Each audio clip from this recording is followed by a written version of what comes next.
नमस्कार, मेरा नाम राज शिव है और आज हम बात करेंगे नाद के ऊपर।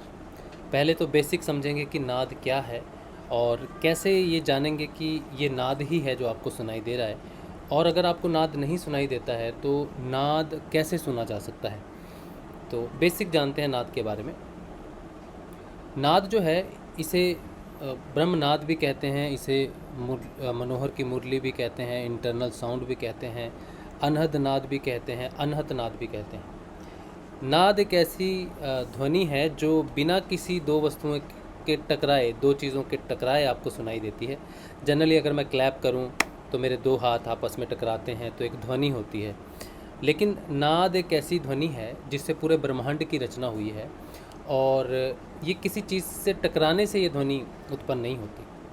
जो भी चीज़ इस ब्रह्मांड में है, चाहे वो पत्थर है, इंसान है, लिविंग है, नॉन लिविंग थिंग है, पूरे ब्रह्मांड की क्रिएशन है जो वो नाद से हुई है। ये शब्द ब्रह्म है जिससे पूरी सृष्टि की रचना हुई है, इसीलिए इसे अनहत नाद कहते हैं। जब आप पैदा होते हो तो नाद आपके अंदर ऑलरेडी होता है, लेकिन आपको वो सुनाई नहीं देता है। इसका कारण ये है कि नाद एक आंतरिक ध्वनि है जो जिसे ब्रह्मनाद कहते हैं। वो सुनाई इसलिए नहीं देता क्योंकि हमारी जो चेतना है वो बाहर मुखी होती है।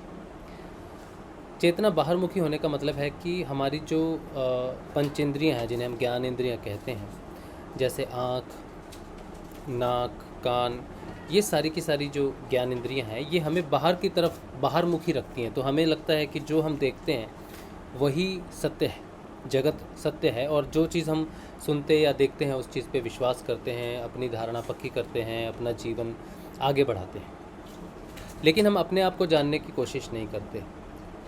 अपने आप को जानने की कोशिश मतलब कि हम एक आत्मा है और जो शरीर है ये टेम्परेरी है, और आत्मा जो है वो शरीर को बदलती है कपड़ों की तरह। तो ये जो नॉलेज है कि हम आत्मा है, ये सिर्फ जानने के लिए है, लेकिन लोग प्रयास नहीं करते इस बात की सच्चाई तक पहुंचने के लिए। अगर मैं आत्मा हूँ तो उस आत्मा का ज्ञान कहाँ है? क्योंकि बिना ज्ञान के आप अपने आप को रियलाइज़ नहीं कर सकते, आप अपने आप को जान नहीं सकते। सिर्फ आत्मा हूँ कहने से आप वो चीज़ रियलाइज़ नहीं कर सकते।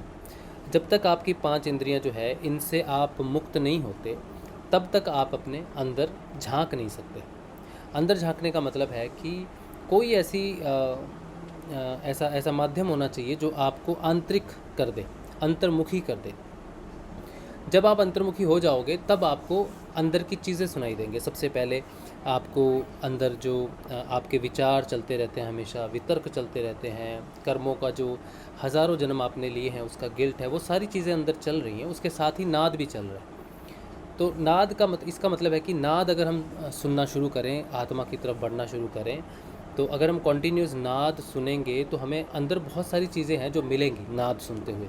नाद एक कश्ती की तरह है, एक वाहन की तरह है जिस पर आपकी चेतना बैठकर अपने कॉन्शियस, सब कॉन्शियस और डीपर लेवल्स तक जा सकती है। नाद एक ऐसा माध्यम है जिस माध्यम से आप गहरे ध्यान की अवस्था में जा सकते हो, और नाद के माध्यम से आप समाधि की अवस्था में भी जा सकते हो। तो नाद एक वाहन है, लेकिन इस वाहन तक पहुंचने के लिए आपको अंतर्मुखी होना ज़रूरी है। अंतर्मुखी होने के लिए कई तरीके हैं, जैसे लोग कई तरह की साधना करते हैं, मेडिटेशन करते हैं।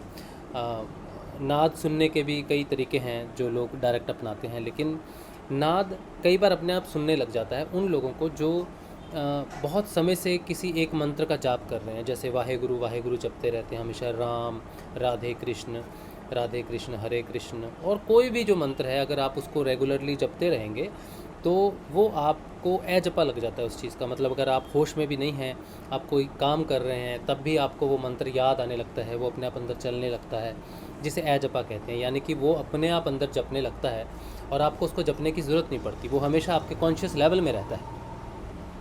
तो जब ऐसी अवस्था पैदा होती है तो इसे लय योग भी कहते हैं। लय योग का मतलब है कोई ऐसी चीज़ जो अपने आप चलती रहे।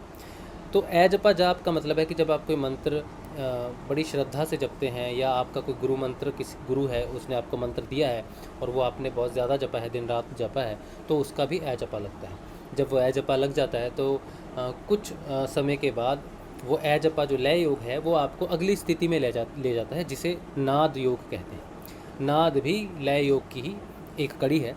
नाद सुनने के बाद साधना में परिवर्तन आता है, बहुत बड़ा परिवर्तन आता है साधना में। कुछ लोग सोचते हैं कि जो कान से आवाज़ आ रही है उनकी, वो कान से सुनाई दे रही है, या फिर वो बाहर से कोई आवाज़ है, कान बंद कर देंगे तो आवाज़ नहीं सुनाई देगी। ऐसा नहीं है, क्योंकि वो अंदर की आवाज़ है, कानों से सुनाई नहीं देती। कई लोग इसको टिनिटस कहते हैं। तो इस बात पे हम विशेष चर्चा करेंगे कि टिनिटस क्या है और नाद से वो कैसे भिन्न है।